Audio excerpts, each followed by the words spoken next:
con Instagram Challenge il turista diventa ambasciatore del Friuli Venezia Giulia nel mondo.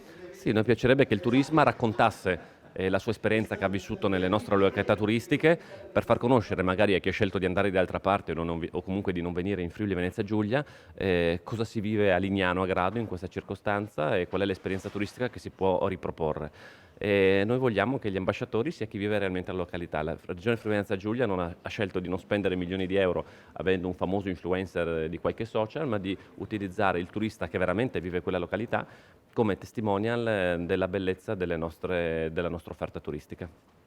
Direttore Gomiero, ci racconti le novità introdotte con questo Instagram Challenge? Ma nasce da una meravigliosa provocazione del nostro Presidente e l'abbiamo inserito nella nostra strategia. Qui si tratta di toccare l'autenticità. Riteniamo che i migliori testimonial di quello che si può vivere a Lignano o Grado, in questo caso, possono essere proprio i nostri turisti, proprio i nostri cittadini. Quindi quello che gli chiediamo è di pubblicare quella che è la loro foto, una foto che gli abbia creato un'emozione, vivendo delle esperienze in spiaggia, in mare, sulla battigia, oppure anche visitando qualche parte di enogastronomia nell'entroterra.